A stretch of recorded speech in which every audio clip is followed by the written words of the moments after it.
내 마누라 내가 때리는데 네가 왜 상관인데 이랬다니까 지금. 내 마누라 내 아이를 내가 관리하겠다는 지금 눈이 이렇게 멍들어갖고 신발도 신지 못하고 우리 집에 도망오고 그랬어요. 굳이 또 남편을 처벌을 원하지를 않아요. 부담스러워한다니까. 계속 내가 폭행을 받으면서 이런 삶을 살 거예요. 아내가 안 돼봐서 그래. 아내들은 뭐가 있냐면 우리나라에서 저는 제일 안타까운 게 너무 범죄가 아닌 것처럼 비춰지는 게 너무 아쉬워요. 맞아요. 안녕하세요. 신의 변호 신혜숙 변호사입니다. 제가 사실 매번 혼자 쓸쓸히 영상을 찍었는데요.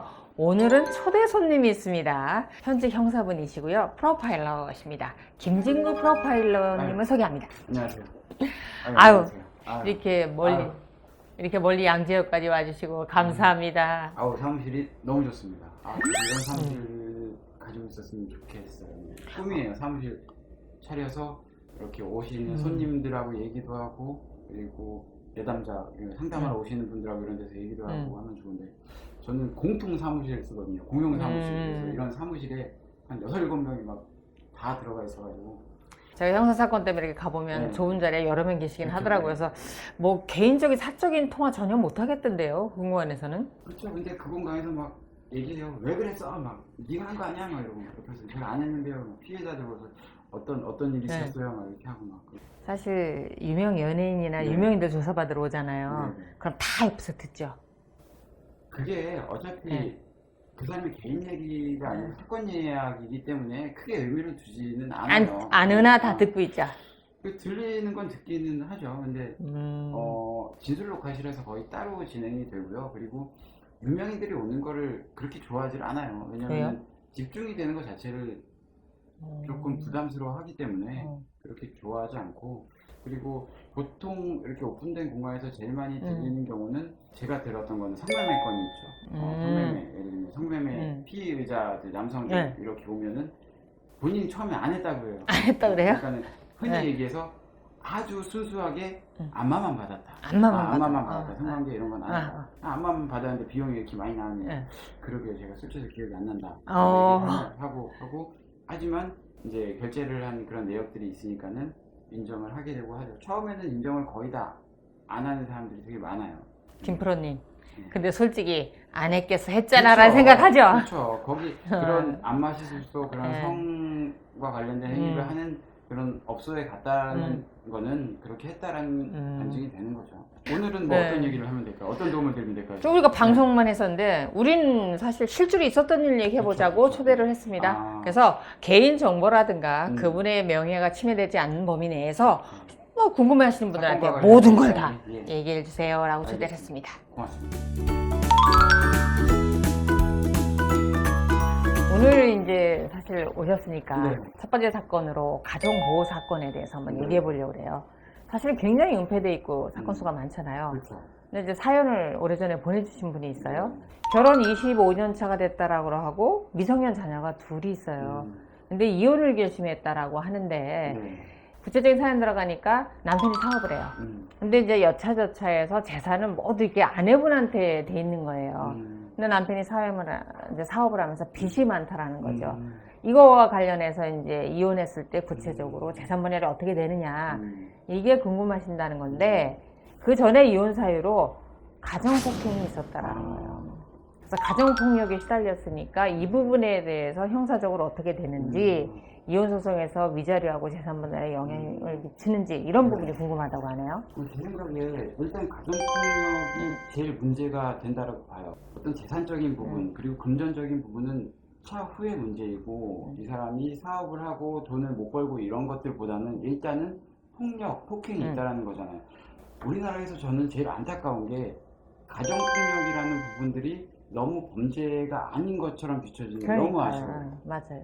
그러니까 예전에는 성폭력 범죄처럼 강간이라는 범죄도 예전에는 합의만 하면 되고, 그리고 남녀끼리 그런 성관계를 할 수도 있지라고 되게 치부가 됐다가 최근에는 아주 심각한 범죄로 모든 사람들이 인식을 하고 있잖아요. 중범죄죠. 아주 강력 범죄를 인식을 하고 있고, 침입한 거 이외에도 데이트 강간이라고 해서 사귀는 사이에서도 여성이 성관계 시에 거부를 하면은 그것도 성폭행이 되고 아주 큰 범죄가 된단 말이에요. 그것처럼 남녀끼리 혹은 일반들끼리의 폭행 범죄와 똑같은 처벌을 받아야 되는데 가정폭력, 그러니까 가정 내에서 남편이 아내를 구타하고 내 마누라 내가 때리는데 그러니까. 네가 왜 상관인데 내가 이랬다니까 그러면 지금. 내 마누라 내 아이를 네. 내가 관리하겠다는데 왜 국가가 혹은 남이 신경을 쓰느냐 그러니까요. 라는 인식이 아직도 남아있다는 거죠. 그게 말도 안 돼.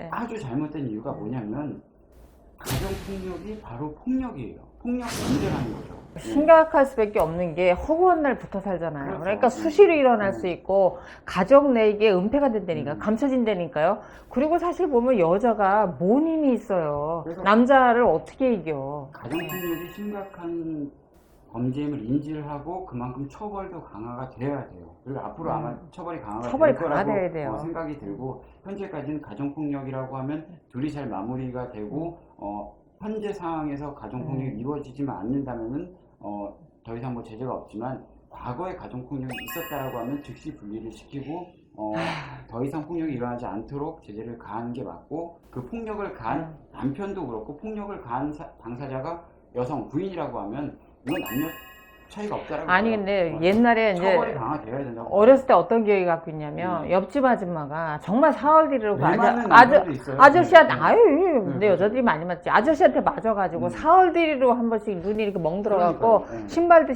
신지 못하고 우리 집에 도망오고 그랬어요. 그러면은 당연히 당사자가 신고를 해야죠. 제일 중요한 옛날에는 것은, 안 했다고요. 제일 중요한 것은 가정폭력, 이거를 남이 알면 어쩔까, 혹은 남편이 별로 처벌을 안 받을 텐데, 이런 걱정을 하기 이전에 바로 경찰에 신고를 일단 해야죠. 이거는 가정적인 문제가 아니라 폭행이에요. 범죄예요. 근데 처벌을 안 받을까봐 이걸 무서워하는 것보다 내가 아내분들이 또 어떤 게 있냐면 굳이 또 남편을 처벌을 원하지를 그쵸. 않아요. 그게 문제가 되는 네. 것이 뭐냐면, 왜 남편이 처벌받을 걸 두려워하고 남편이 어떻게 되면 어떡하나, 내가 남편이랑 살아야 된다, 이런 생각은 하면 안 된다는 거예요. 김프로님, 아내가 안 돼봐서 그래. 아내들은 뭐가 있냐면 그렇다고 하더라도 내 남편을 애들 아버지를 형사처벌을 받게 한다는 걸 부담스러워한다니까. 계속 내가 폭행을 받으면서 이런 삶을 할 거예요.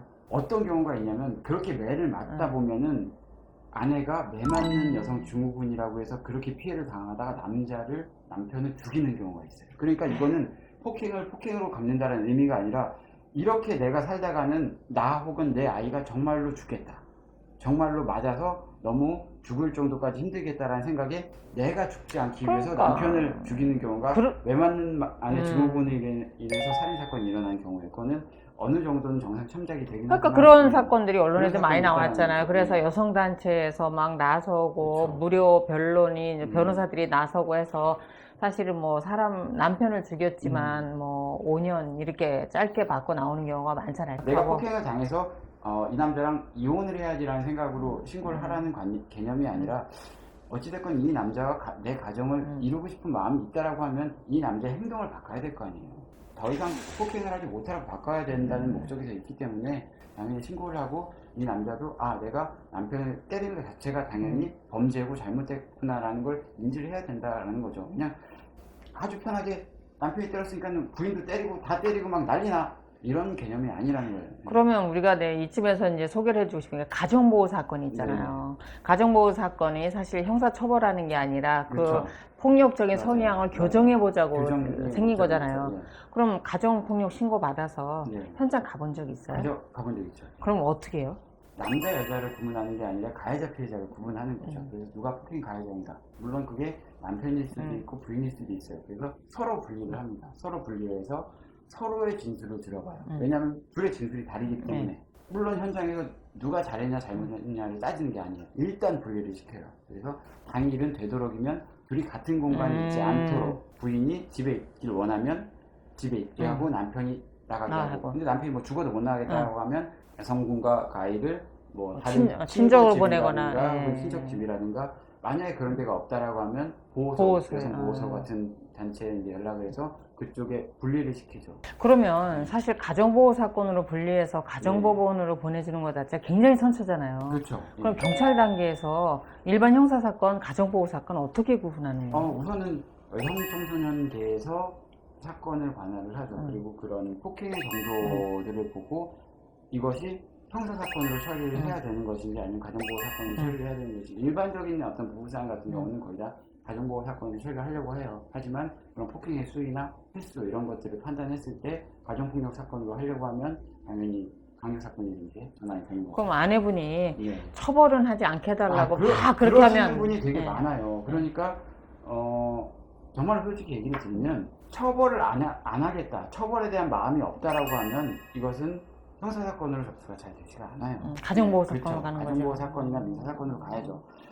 근데 이제 아내분들이 그런 생각을 한다고요. 왜냐면 내 남편한테 전가를 남기고 싶지 않다. 그러면 그리고 요번에 용서해주면 다시 안 그러겠지. 왜 처벌에 대한 생각을 먼저 하냐는 거예요. 순간 위급하니까 신고를 아. 하죠. 남편이 처벌을 더 받게 해야 되겠다, 혹은 덜 받게 해야 되겠다라고 생각을 하고 신고를 하면 안 된다는 거예요. 그러면 이미 이 사람의 머릿속에는 그 뒤까지 생각을 하는 거잖아요. 그 뒤라는 것은 내가 무슨 뭐 이혼을 혹은 이 남편에 대해서 내가 이만큼 폭행이 당한 걸 내가 어떤 자료를 만들어 놓겠다, 혹은 처벌에 대한 걸 내가 그 본인이 결정할 수 있는 사항이 아니에요. 처벌에 대한 부분들은. 그러니까 일단 내가 폭행을 당했고 그 폭행에 대한 수위가 크다고 생각을 하고 앞으로 이런 폭행에 대한 것들이 나 이외에 아이까지 전달이 될 것 같다는 생각이 들면은 바로 신고를 해야죠. 그걸 왜 남편을 내가 용서해 줄 걸 생각을 하고 남편이 처벌받으면 안 되는데 이런 생각을 해요. 더 살아봐. 아유. 더 살아봐야 안 되니까. 이제 산 지 얼마 안 됐잖아요. 아니요, 저도 오래됐어요. 10년 이상 됐어요. 20년 넘어봐요. 그래요? 그게 이해가 될 거야. 그러면 정리하면 가정보호 사건은 일단 아내가 그렇죠. 처벌을 원하는지 안 하는지가 그렇죠. 크게 영향을 미치고 그렇죠. 그럼 폭력의 정도가 어느 정도인지 맞습니다. 그다음에 앞으로 또 때릴 건지 네. 이런 걸 보고 그런 판단하겠네요. 것들을 보고 판단을 하는 거죠. 이제 부인분들이, 여성분들이 많이 생각을 하는 게 그래도 내 남편인데, 저 남편, 그래도 내 남편인데 처벌받으면 어떻게 해? 그런 생각을 하시면 평생 막 살아야 돼요. 그런 생각 하시면 안 돼요. 가정폭력 관련해서 최근에 베트남 여성 폭행 그렇죠. 아유, 됐었죠. 예. 그렇죠. 그것도 제가 볼 때는 일반 가정폭력 사건으로 접근을 해야 되는 사건이에요. 그러니까는 꼭 피해 여성이 베트남인이라고 해서 다르게 볼 필요가 없다라는 거죠. 이유가 될 수 없는 거예요. 어떻게 생각하세요, 그 사건?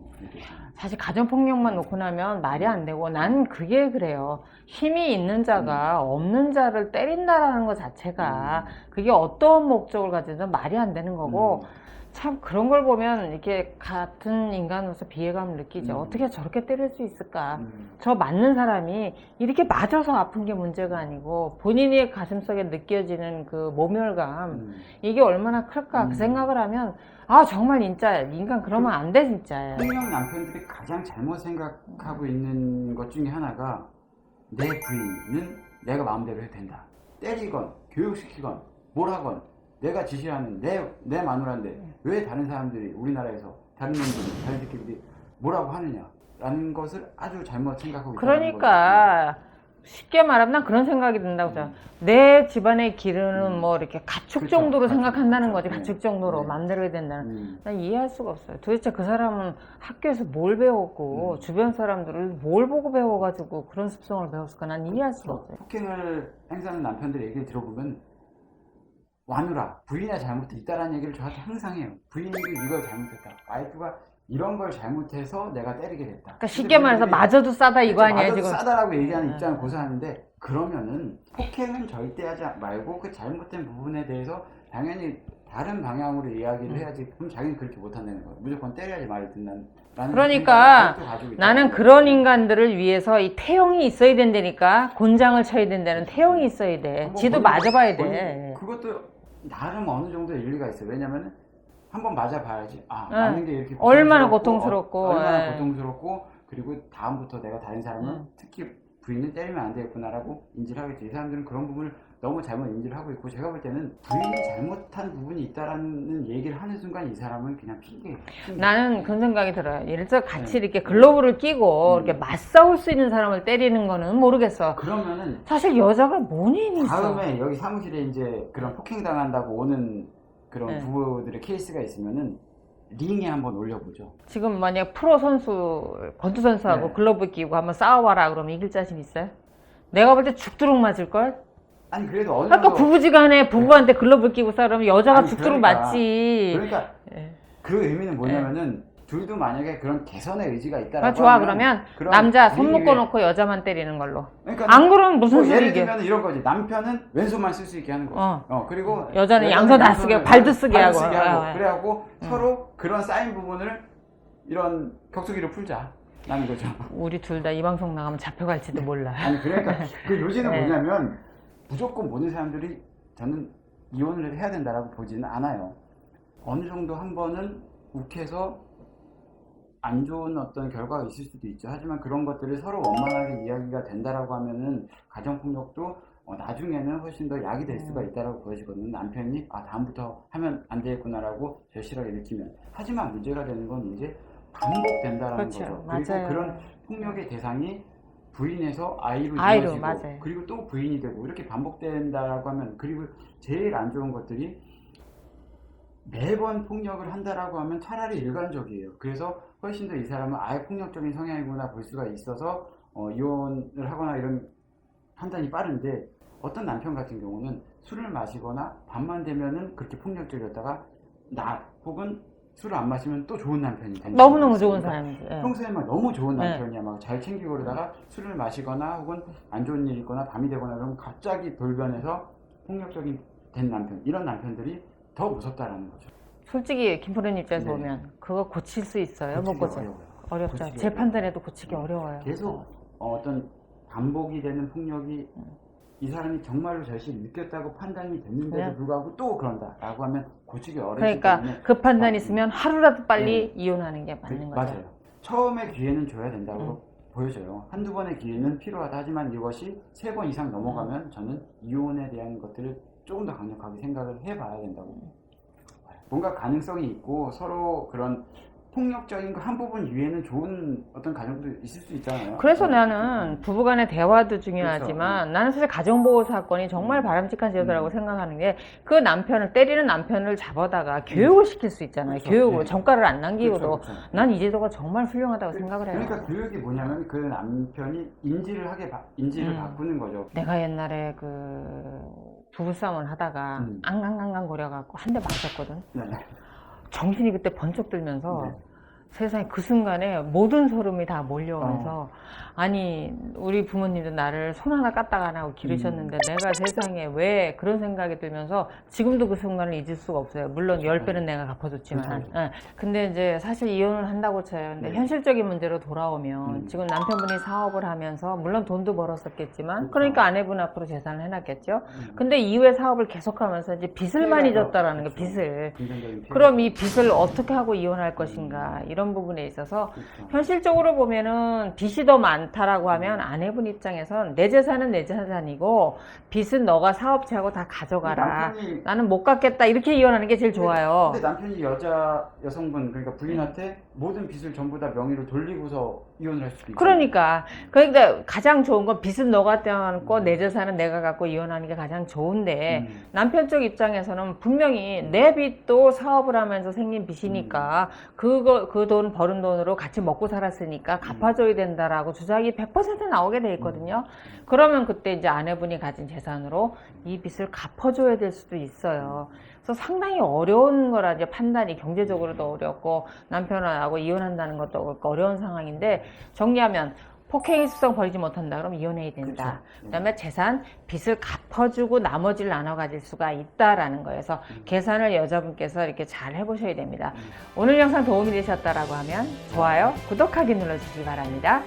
지금까지 신혜변호 신은숙 변호사 프로파일러 김윤구였습니다. 감사합니다.